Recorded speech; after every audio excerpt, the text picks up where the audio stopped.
So I'm going to jump right in. I have a ton of content.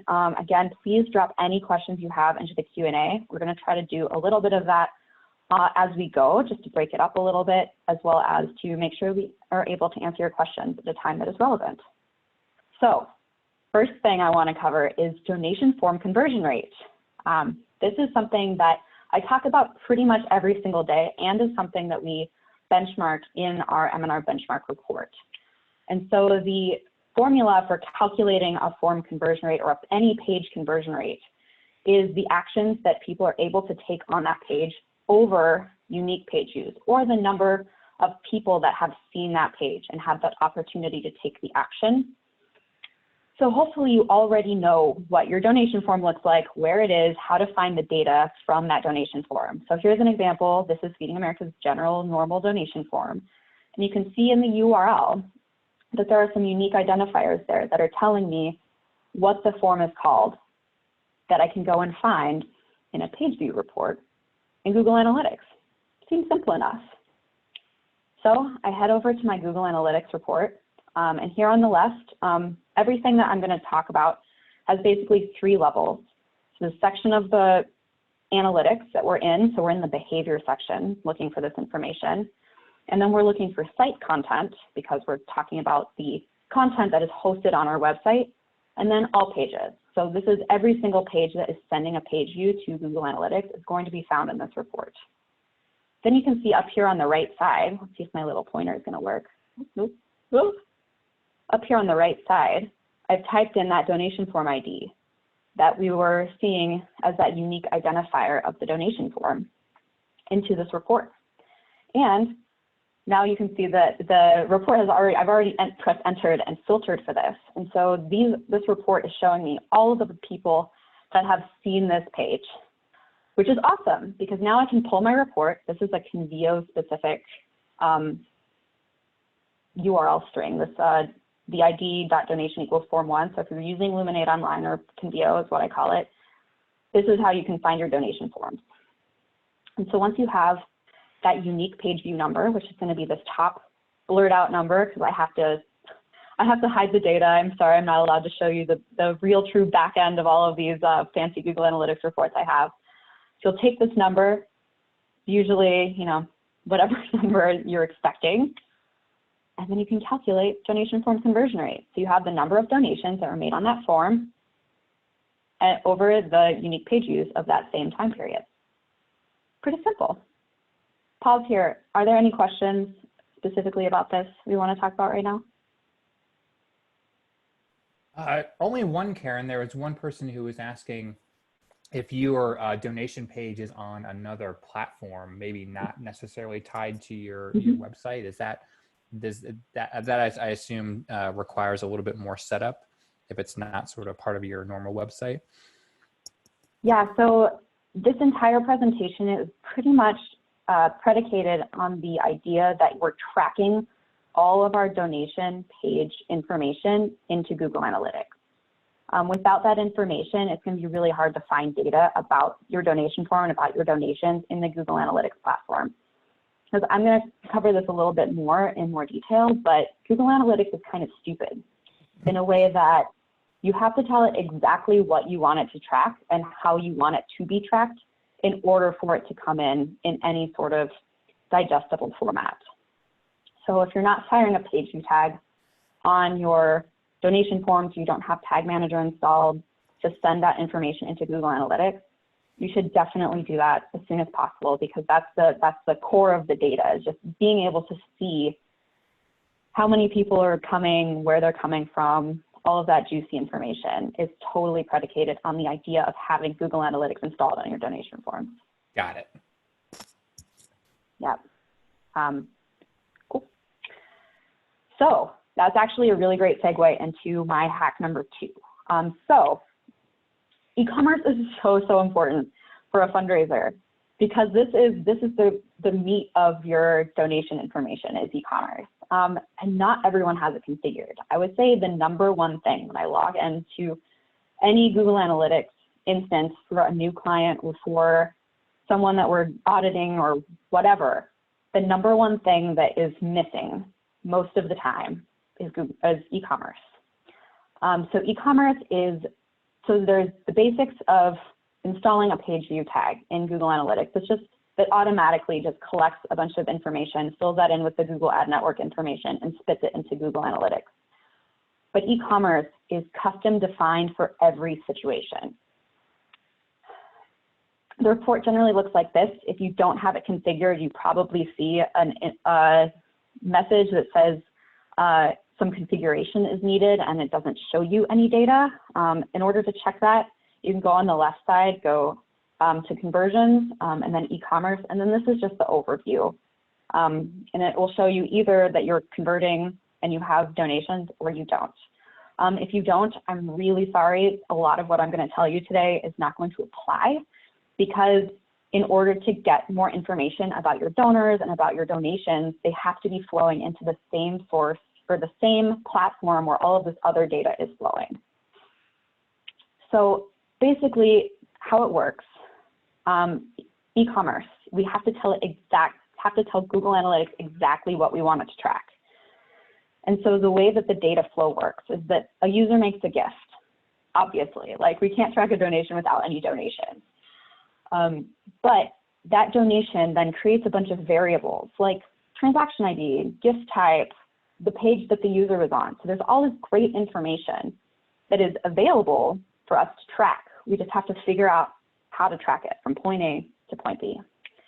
And so there's this thing called the data layer. I'm not a developer, so excuse my poor explanation of what it actually is. I see it as kind of a space between the page itself and like the reporting platform. It's like this nebulous space where we can push information into this area. It's called the data layer. And the reporting can come and grab that information because it's formatted in a very specific way. And I'll show you what it looks like. The link at the bottom of this, once you have the slides, this explains exactly what's needed and how it works. And it does require help from a developer. But again, Google Analytics is really stupid. You have to tell it exactly what you want in exactly the format it expects to see that information. Google Analytics was built for traditional e-commerce brands, people that are selling like socks and shirts on the internet. So all of these terminology, it's basically like having to learn a second language, because we have to take the terminology that Google is applying to what would normally be like an Amazon checkout and change it into nonprofit speak. So gifts instead of, purchases. And maybe we're looking at gift type, like monthly or one time instead of the color of socks that I've purchased.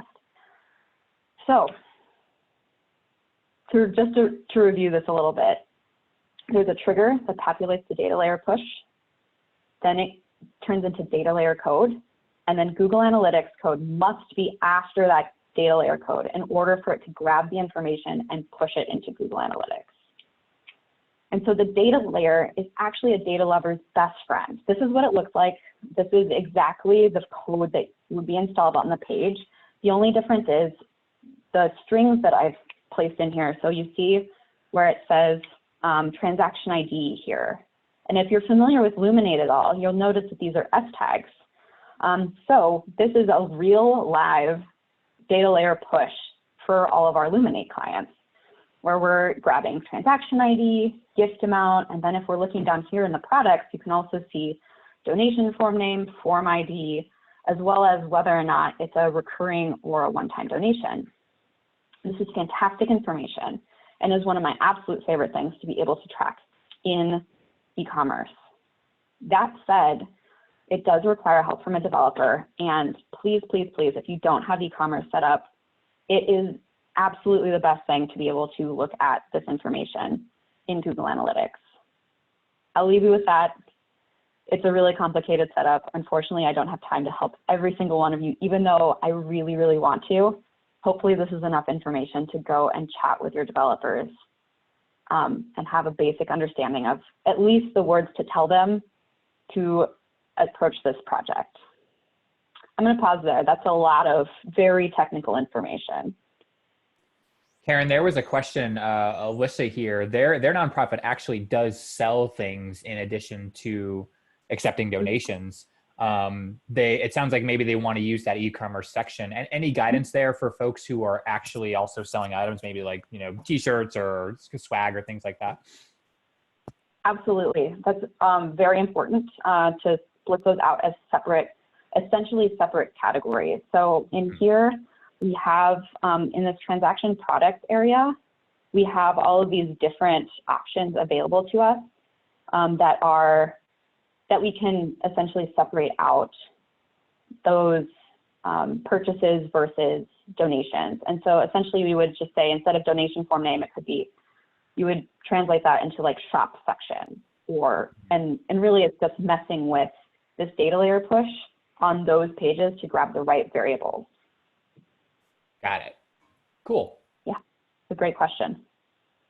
Cool. So now I'm actually going to talk more specifically about this product report, because this data layer, you saw where we're like plugging in those specific product information. And I say product because we don't have products as nonprofits unless you have an online store, but we do have one-time gifts, monthly gifts, and in some cases, tribute and memorial gifts. And so hacking that data layer is one of the best ways to split out that information into Google Analytics. I use this all one of the questions I get most often is, what percentage of my gifts coming in are monthly? And it's so nice to be able to just log into this report and just say, okay, look, it looks like 6.75% of the donations that we got in the last month are monthly. Easy, amazing. If you have, so there's another technical thing, if there are two different e-commerce setups. This is traditional e-commerce, and then there's also enhanced e-commerce, which I will show you on another screen. I also wanted to point out that there are hidden reports in every Google Analytics like report view, and they're all hidden in this little space. You can see that this says product and then product SKU and product category. So these are all of those things that we are pushing. This is how you find them within the report. So I'm going to click on product SKU now. You see it's selected. And now you can see that we are collecting the name of the donation form on this. So on the previous, the product category, we have one-time gifts, and now we can also see which pages those donations were made. Pretty fun. Like, I feel like I'm just going to say everything is my favorite, but it really is. These are all my favorite things. So again, transaction products, this is where the things will come in. Any questions here? I'm sure there are. Not on e-commerce, but this is really eye-opening to me, Karen, because I assumed that folks needed to ignore that entire section and maybe favor of like the goals section, but it makes sense to me now. It's too bad that terminology is so geared towards for-profits. Yeah, I really had to do like a lot of just translating. Right. Funny enough, I don't actually use goals very much, because once these reports are configured correctly, you can just pop in and look at the full data set, which is pretty great. Okay, cool. Yeah. So note on enhanced e-commerce, you'll see a few different categories if you have enhanced e-commerce set up. I don't really see the benefit in doing an enhanced e-commerce setup as a nonprofit, just because we don't have as many variables that we would need to track as like an online store would typically. So you can still find it in the same place, e-commerce product performance, and then you can see that there's the same type of dimensions across the top. They're just usually in a slightly different order. So they're still there, you might have to look in a slightly different place. Cool. Mobile reports. So this is one of the hot topics in nonprofit land right now, which is how many people are coming to my website on their mobile devices. So it's actually really easy to find. It's under the audience tab because it's a characteristic about the audience and not about the website. And so we're looking about our audience, we're clicking down enter mobile, and then mobile overview is where we're finding the basic information about people coming to our websites. So this particular organization, you can see, gets a ton of mobile traffic. I can tell you that they produce just a ton of content that people are reaching by Google. So it's just, they're just producing a lot of information for people to come and read. And so this is a fairly normal breakdown for that type of organization. Other organizations will see it more like 50% of their traffic will be mobile and the rest will be divided between desktop and tablet. But you can also see that those mobile users are definitely not donating at the same rate as the desktop users. So over here on the right, you can see that there's this option to apply the e-commerce report right into this mobile area. So we can even just see, are my mobile visitors donating at all? Or is it mostly desktop? Where's our money coming from? So again, one of my favorite plots. So what do these categories actually mean? I was asked this question because of the M&R benchmarks report. Someone asked me to write the definitions for the glossary, and I actually didn't know. So we're all learning together. I learned something last week, and here we're going to learn together. So a desktop includes any desktop or laptop computer that's larger than 7 inches. And then a mobile device is a handheld device, such as this one, that includes a phone. And then tablets kind of just everything else. It doesn't necessarily include a phone, but it might not be big enough to be considered a desktop device. And so some of those smaller tablets that might be used as like a desktop with like the little typey, oh my God, keyboards, doing great with quarantine here. So they might be counted as a tablet instead of a desktop device. But really, it's just good to understand that like a mobile specifically is that handheld that has a phone. And so most organizations, 50% or more of all their website traffic is going to be coming in on those mobile devices. And that's an M&R benchmark. Cool. I'll pause there. Any questions specifically related to mobile reporting? Not on mobile, but there's a couple I'm saving because I think you're going to answer them in, oh wait, one just came in. Question about mobile. What should you do with that information if you're seeing that maybe the mobile users are not converting into donors as much as the others? Is the action item that maybe the website doesn't operate very well on a mobile device, or maybe needs some changes there? What do you tell folks when maybe those numbers are a little lower? So actually, we're going to talk about that a little bit. I thought so. So essentially, what we will cover is that we want to look at what pages people are actually viewing on their devices and how we can optimize those pages to facilitate additional acts. And so when we're seeing a lot of mobile users come in specifically to information pages or other types of, you know, what we would consider like an unqualified page. So it's not a page with a form, it's not a page with a direct ask on it. How should we be treating that traffic in order to at least engage them with the organization? So are we asking them to sign up for email? Are we asking them to do something else instead of donate? So that's one thing. The other thing is to actually be tracking the number of mobile users that are coming to donation forms specifically, which I will cover how to do right now with these secondary dimensions. Because there is a divide. We see that the desktop donors donate 3 times as often as mobile donors or mobile people that have come to a donation form.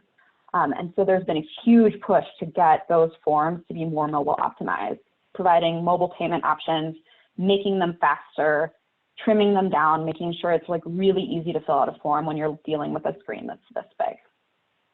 So to find more information out about that, actually, there is a section in the M&R benchmarks report coming out on Thursday that talks specifically about what users can do or what organizations can do to help mobile performance. Be like, yeah. Cool. So with that, I'm going to jump right into secondary dimensions, which are another amazing hack for looking at these reports. So this is another one of those like hidden nuggets in Google Analytics that like you don't really notice it until it's pointed out to you. So here I am pointing it out. There's this little drop down that says secondary dimension. And so what we're looking at in this report right now is just the primary dimension, which is page, along with all of the data that's related to that one page. And so this is back to our donation reporting. that we were looking at earlier. So it's the page views are here, all this other information about how long people are there, their exit rate, bounce rate, etc. But what if I want to say, I want to look at how many people have come to this donation form on their mobile device? I can take this secondary dimension, type device category into this box. That's what Google calls the mobile breakdown, like that mobile overview list, mobile, desktop, tablet, device category. And all of a sudden, I have a column that says device category that's laid in here with my page. And so I cheated a little bit. This is a different, I wanted to be able to actually show you the data and like how it breaks down. So I've applied this to just a regular page view report. And now we see that most of our visitors coming to these pages are desktop. And you can also then use this top right filter here, like we were doing for our pages earlier. You can click into that and just look at desktop or just look at mobile. There you go. There's some more information about what pages people are coming to on their different devices. Yeah, like all these, I'm so excited. These are so fun for me. So hopefully everyone is enthusiastic about Google Analytics by the end of this. So jumping into channel groupings. So this is another one of those that's like, Google has like made up some terms for things and like put stuff in buckets, and you log in and you're like, I don't really understand what any of this crap means. But really, it's just where the heck is my traffic coming from? And so to find this report, again, we're looking at, actually, this is the first time we're looking at acquisition. Acquisition is Google's term for how people are coming into your website.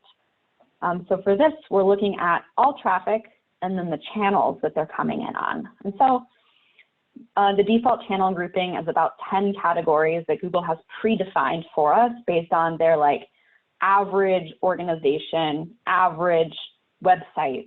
They've made up these categories and they've automatically started sorting traffic in a lot of ways. Again, organic search, just going to be the people that come from non-paid search results. So organic search is everything from a search engine that is not a paid search click. Whereas paid search is only click-throughs from paid search ads. Display is paid ads with specific source definitions. Again, there's a link here. It's probably a little bit hidden. This is Google's specific definitions. I've like changed the words a little bit to make them more understandable for this audience. But literally, like Google very specifically defines them. Back to my list, referral traffic that comes to your site from another non-search engine site. And then social, referrals from known social networks. So Facebook, Twitter, and Instagram and LinkedIn have basically allowed their sites to be scrubbed by analytics. And so analytics gets a little bit of information from that website when someone clicks through that link and knows it's coming from a social platform and categorizes it as such. And then email. Email is very unique in that you have to tell Google that someone is coming from your email. It has no way of knowing. There is no automatic way that all of our email providers are actually telling Google Analytics that that person came from an email that they clicked. So the traffic has to be tagged with UTM medium equals email. And then direct is just kind of all of the rest of the traffic that doesn't contain any referring info. UTMs are absolutely your best friend because you want to own your own traffic. That means anything that you are physically putting out into the world, you want to know that your marketing effort has resulted in that traffic and that conversion. This is the baseline step for creating any kind of ROI or attribution modeling, is you have to know where the people are coming from. And so one of the biggest errors that I see is that folks aren't following Google's rules for which channels get which tags, which I'll go into a little bit in more detail in a minute, but also that a lot of the links that we're putting out in the world have no tracking information at all, and they come in as direct. And so when I'm looking at a report like this, I see that, okay, so organic search, normal, referral, normal, other, that's a lot of like other traffic coming through, as well as direct traffic.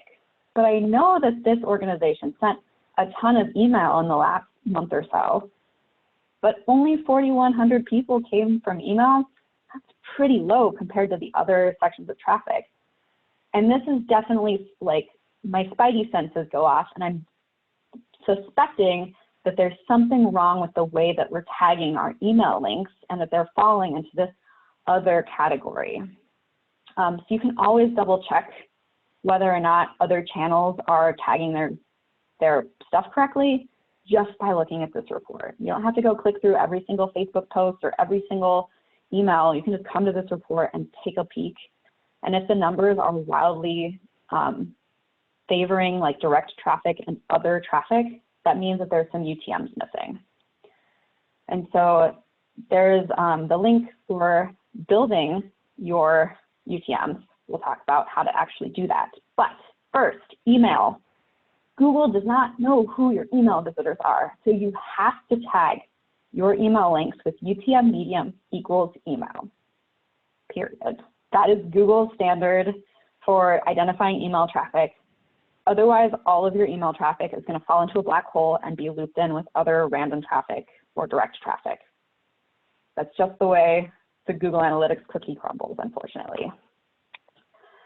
And so there's a really easy way to do this. It's not scary. It doesn't take very much time. Just whenever you're building an email or pushing out a link or building any sort of campaign where you're pushing out a link into the world, that you are owning that link, add some UTM tags. There's this wonderful campaign builder. The link is here. You can just search URL builder, and usually it's the first thing that comes up because Google likes promoting its own tools. And you can see that I even do this for my own work. This is literally like I was helping do some of our email building the other day and had like our email for M&R Benchmarks is launching. So here I am with my Benchmarks URL on my own website. Campaign Sources, our newsletter, the campaign medium, always email if it's going out in an email. And then our campaign name is just, oh, we have a new article on our lab. And so you can see that this is what the link ends up looking like. I prefer to use the builder over doing it myself because it is really easy to typo the word medium. And when you do that, it ends up breaking. So just use the campaign builder until you're comfortable. What's next? Okay, I'm gonna pause there. Questions about UTM? So that last slide you were sharing, Karen, that's a little tool that you can use to add the UTMs. Did I understand that correctly? Mm-hmm. Cool. Yes, yeah. A lot of folks were asking. I did not know that about email. I thought that it knew if it was in an email. So that was a breakthrough for me. Thank you. Yeah, it's been tracking it as direct if you were not using UTM. Oh, I was wondering, you anticipated my next question if it would do direct or referral, but that makes sense. Yeah. Okay. Got it. So if there are no UTMs on it and someone clicks the link, they'll basically Google sees it as someone typing in the URL. Right. Which is, yeah, because it's or not having search and it's bookmarked, maybe. A bookmark would be direct, right? I assume. Yeah. Got it. Cool. Yep. Cool. Great. Cool. So we're going to put a few things together now that we've learned. I'm going to get into how to basically hack Google Analytics into telling you more about your email performance. So another question that we always get is, okay, people are reading email, but are they on their phones? Are they on their desktop? When are people opening emails and like, are they doing it on the go on their phone? Are they doing it while they're at work on their desktop? And so we can actually use Google Analytics to at least understand where people are clicking through their emails and whether or not they're donating on those devices. So we're going to go back to our channel report. We have our email here. In this acquisition report, clicking deeper into the report will tell you what page the user entered the site, which is called a landing page.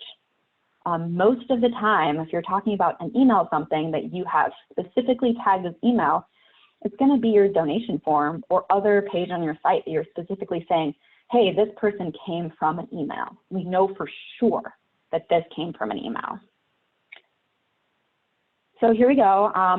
Yes, again, blurred out some data just so we can't tell whose data this is. So these are all of our landing pages from email from the past month for this organization. The top two, as you can see, there's a ton of transactions coming through for those. Those are donation forms from appeals that have gone out.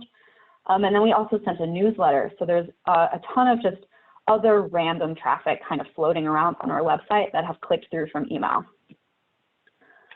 So we're going to go and search for our donation form, just like we did when we were doing our page view report before, when we were doing our page conversion rates.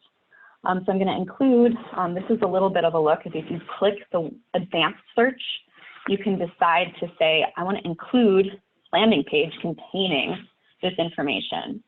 Google Analytics default is regex, which can kind of mess up like things with dots and slashes because of the way regex works. If you want to learn more about regex, Google it. I don't have time. It's a weird, complicated system. But I always try to do containing instead of the regex match for this type of report. So I've got my advanced filters on. You can see top right. I've filtered for this one donation form, which is now on the left side. And I've gone through and added my friendly device category secondary dimension. So now, to recap where we're looking, we're in all email traffic. I've searched for a donation form that I know went out with a specific appeal. And I've added device category to the report to see where people are clicking through their email. So you can see the majority of people are actually clicking through on their desktop devices. And because we also have users and transactions, I can actually calculate out a page conversion rate based on this information for my email landing page by device. One note, this report is from the past month where people have all been at home and is actually different than what we would see during a normal period.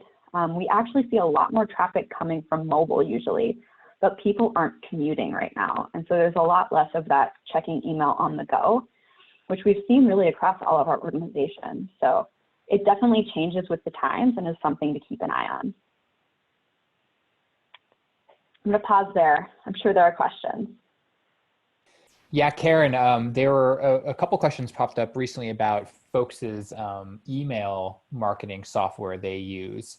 One specifically was wondering if things like a MailChimp or Constant Contact, do they add in any of those UTMs, or do you have to, any experience with those third-party email providers? They might, but you have to check. Okay. So just be safe and sound. Usually in the fine print and might be something that you can check to add to your links. It's what they call it is like decorating links, if it's something like that. But definitely like just go to one of your emails and click it and see what comes up in the URL. Okay. And if it's not there, it's not there. Don't assume, I guess, is what I'm hearing from you. That makes sense. Okay. Never assume. Another question is the reporting out of those email providers.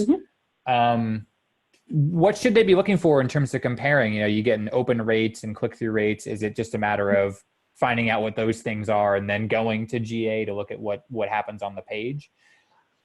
Yep, that's one way to enhance that information.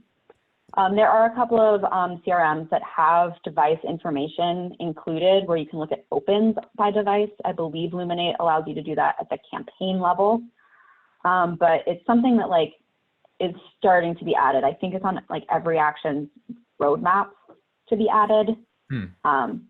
But yeah, so this is really just to kind of look at the page, the website side of things. We're not going to be able to see anything like back into the email system because that's its own environment. So you wouldn't like connect Google Analytics to MailChimp, for example? Like there's really no connection. Got it. Okay, cool. No. Yeah, cool.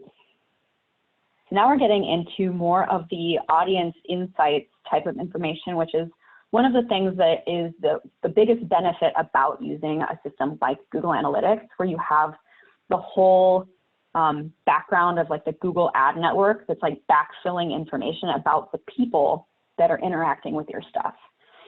There's no secret Google has a bunch of information about all of us. If that's breaking news, I don't know what to tell you. UTMs are not just for channel definitions.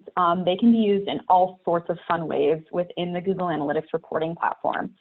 And one of my favorite ways to use them is to build a segment of those people.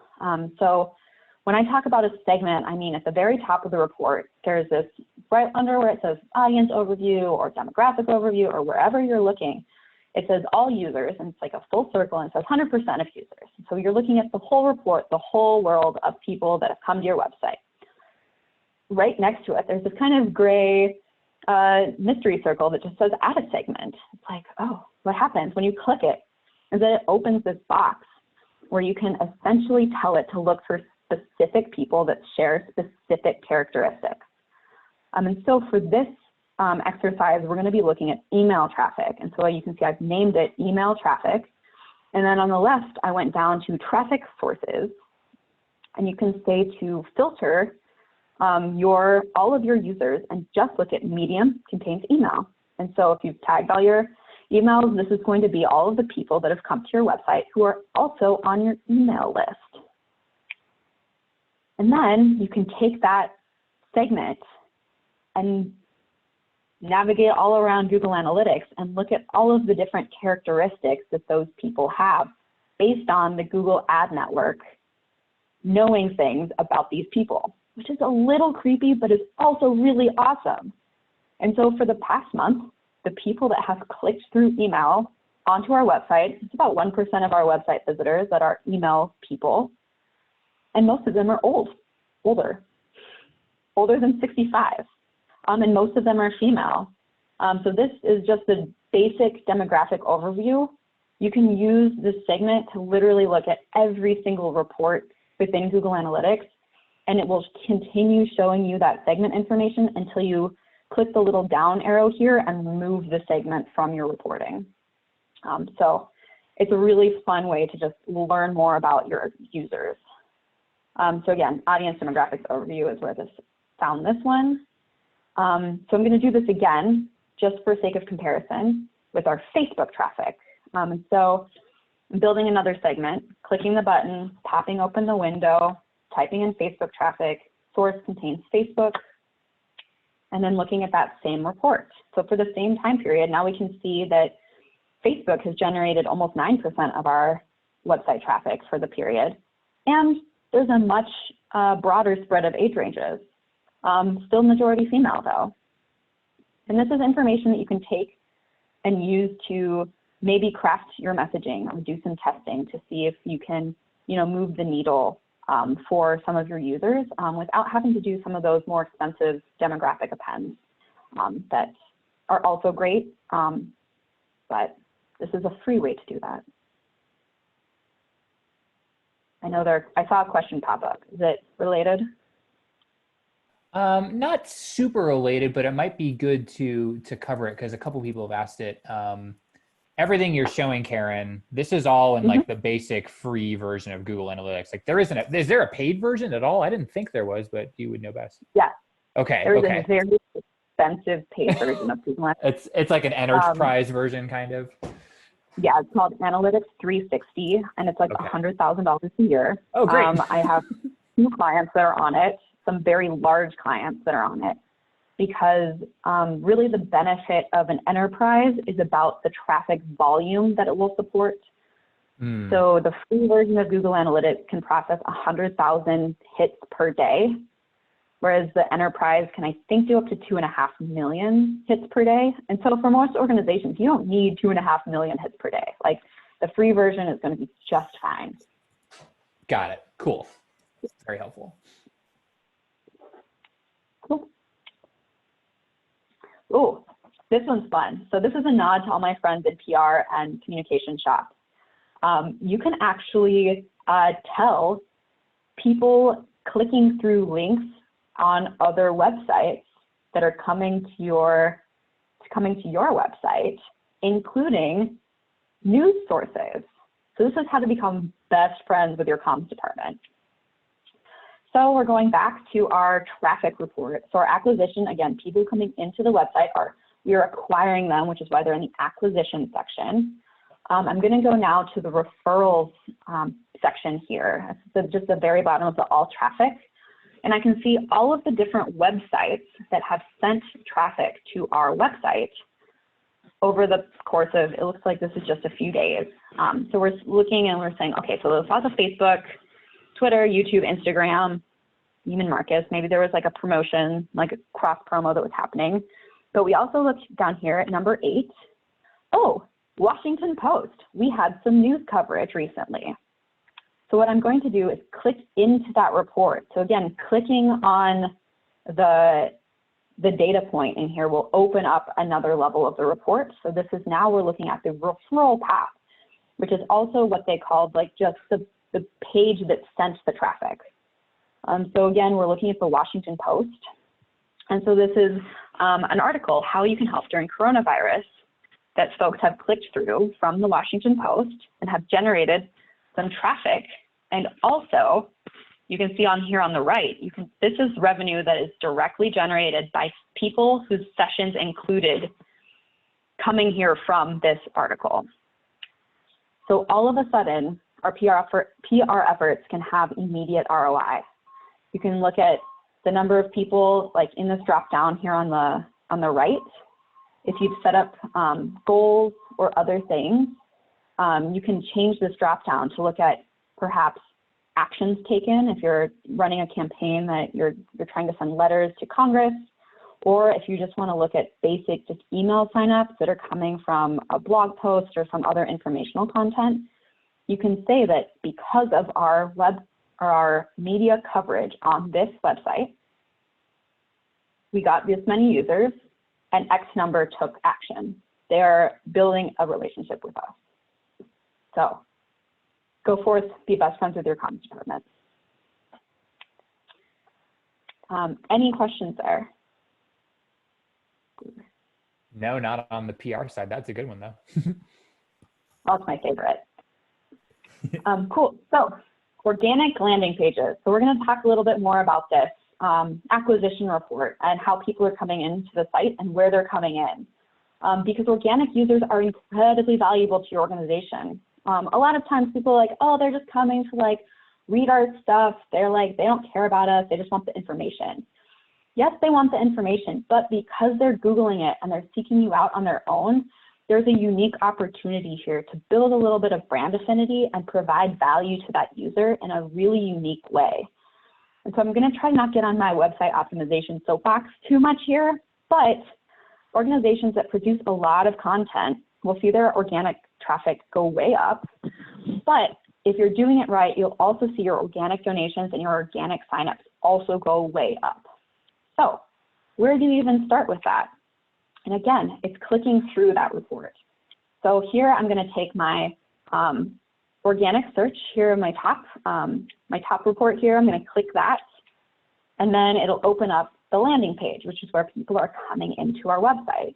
So this is for an environmental organization. You can see that a lot of what we do is bringing users on different resources involving the environment, emissions, how to help, how to do global warming, what is global warming, all of these different really crucial resources.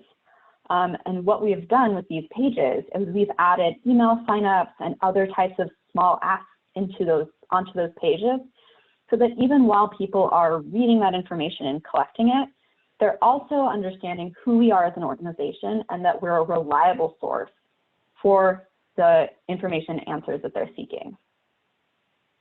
Yeah. Also, something important to note is that organic search visitors are majority new to your organization most of the time. These are people searching you out for the first time. They've never been here before. They maybe have never even heard of you. So it's your chance to introduce yourself. This is another look at that exact same organization, that 80,000, those 80,000 people that came to us from organic search over that time period. And I just applied user type as the secondary dimension there. And so user type is what Google calls new visitors and returning visitors. So you can kind of check that out. As you can see, 83% of our organic search visitors are brand new. Cool. I saw a few things pop up. How are we doing? Good. Karen, do you find that most of those people are landing on the homepage or right to a blog article? Something more interior? No, most organizations will not see their homepage as their top landing page.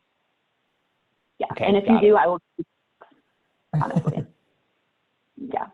Assume that most people do not come through your homepage. So if you're spending a ton of time optimizing your homepage, please take a look at how many people are actually seeing it, because chances are most people are actually just seeing your internal site or your internal pages and not seeing that beautiful homepage that you spent so much time on.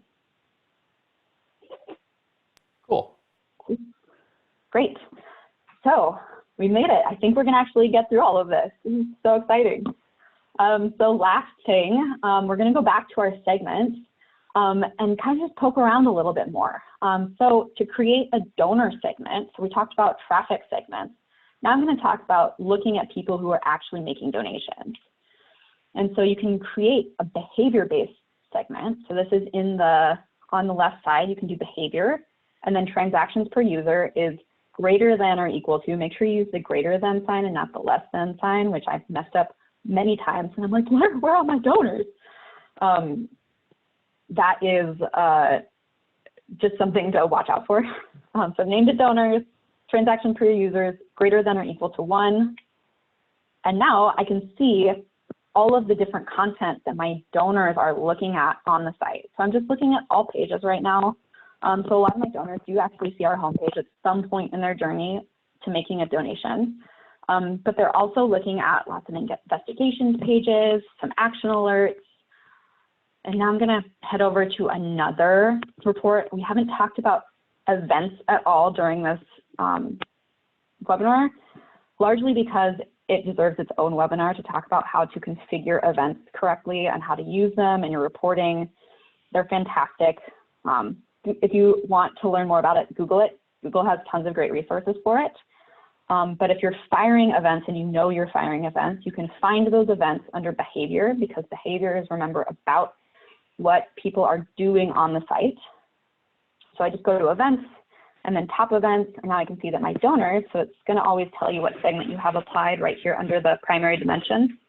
And my donors are very active on our take action forms. So our donors are also activists, which is something really important to know as we're developing messaging for our donors. So a little cheat sheet for us. These are the 4 main sections of Google Analytics reports and how to remember them, because Google's terminology is kind of twisted. So audience is attributes about people, about the actual audience people. Acquisition, how did we get them? How did we acquire them? Behavior is what did they do? What did they look at? Did they take it, like, did they fire events off? Are they interacting with different pages? What pages did they see, etc.? And then conversions, those are your ultimate goals. If you configure goals, that's where they are. And that's also where all of the e-commerce information lives. Did they do what you wanted them to do? Did they convert? Yeah. We made it. Questions? Any other questions that have popped up? Yeah, we got a lot of questions. I've been saving kind of the broader ones, but Karen, that was awesome. You gave us there was some serious hacks, and you illuminated sections that I completely ignore because I just thought they had no bearing on nonprofits. So this has been really helpful for when folks ask us these questions. So thank you. I think you got people's gears turning as well. A couple people asking Karen about permissions on the user in GA, that maybe they've got a team of folks.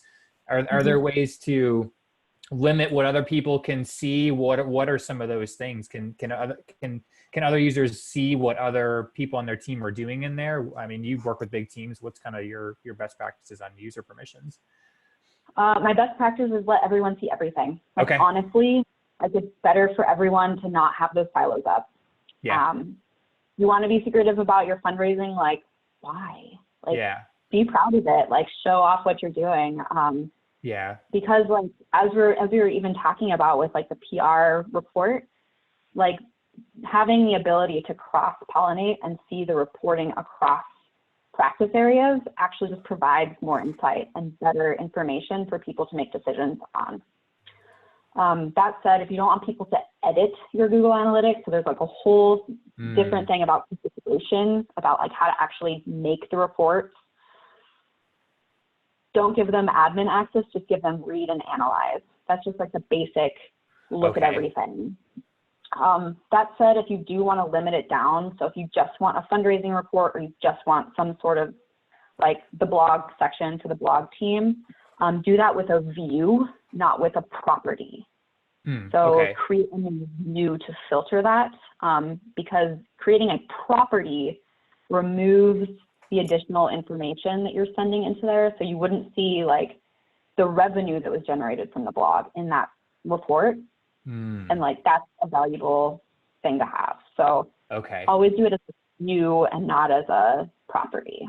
That makes sense. Chelsea here is wondering, I love this question. I was wondering myself, how often do you think folks should be logging in and looking at all these things? Is it daily? I mean, people they got an email system, a CRM, maybe a separate online giving system. You know, they could be looking at spreadsheets and reports for days. What do you tell people? I mean, you and I think are kind of, you know, not normal. Yeah. So we feel very comfortable looking at it all the time, but what do you think folks should do? Daily, weekly? It depends on your organization and how involved you are in just general campaign management.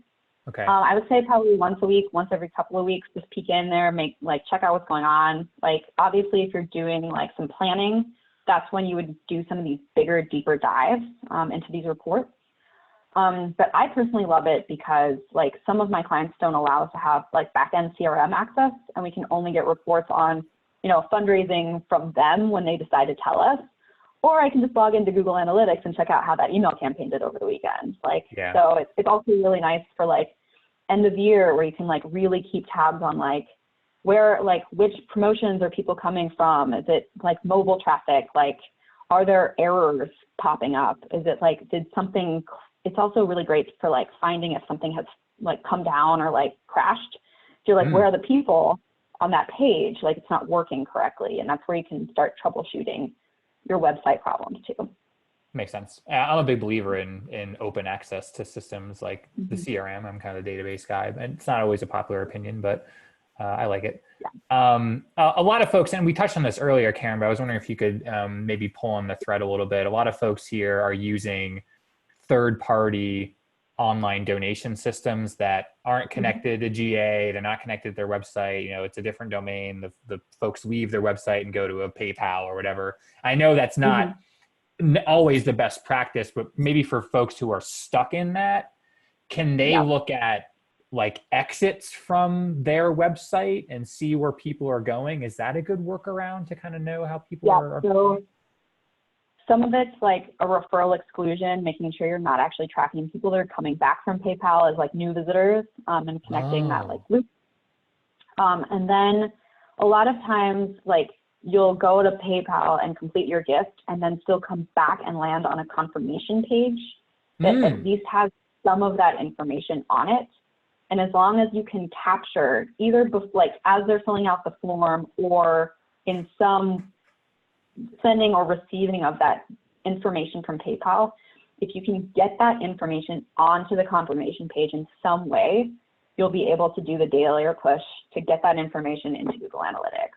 So we do have a couple of clients that have huge PayPal presences and do a ton of transactions like that, and they come through, and we get it back through on the confirmation page. And so it does take a little bit of developer wizardry, and to talk to, if you're using like a third party, like I don't even know more, some of those other donation platforms. I will say Classy's is pretty rough.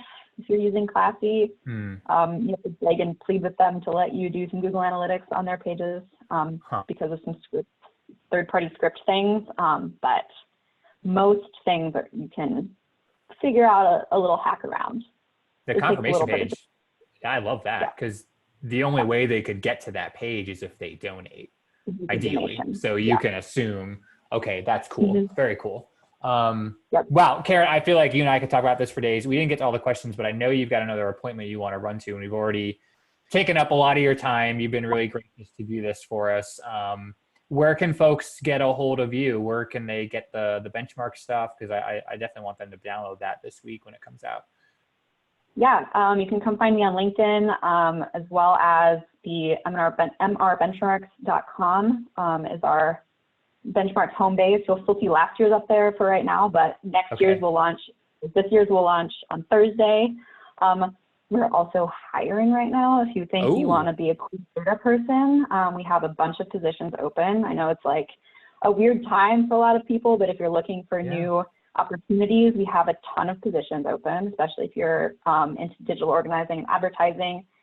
Check it out, mrs.com/careers. Also, we have a great LinkedIn page, which I actually run, so come say hi to me on the LinkedIn. And yeah, just come hang out. I love working at Bloomerang, but M&R could be a cool place to work too. So that was a nice offer for folks. Yeah, check her out. Obviously, she's a wealth of knowledge and gracious with her time. So thank you, Karen. This is really cool to have you finally. This was fun. And thanks to all of you for hanging out with us for an hour or so. I know you're probably busy this time of year, but I always appreciate a full room, especially over lunch hour. Thanks for that. We got some cool webinars coming up the rest of the week. I think we have a webinar every day this week. Tomorrow, my buddy Legia going to talk about legacy fundraising, which is a question that I'm getting asked a lot these days. Should we pause our bequest marketing? You know, should we be talking about death now? It's obviously a very sensitive time. So join us for that tomorrow at 2 p.m. if you're free. If you're not, we're going to record it. No worries. We'll get it to you. But we'd love to see you live if you're free. So we'll call it a day there. Like I said before, we'll send you the recording, the slides. It'll have all the cheat sheets, everything Karen talked about. So just be on the lookout for that from me later on. And hopefully we'll talk to you again tomorrow. But if not, have a good rest of your Tuesday. Have a safe week. Stay healthy. We're all thinking about you. And we'll talk to you again soon. Bye now.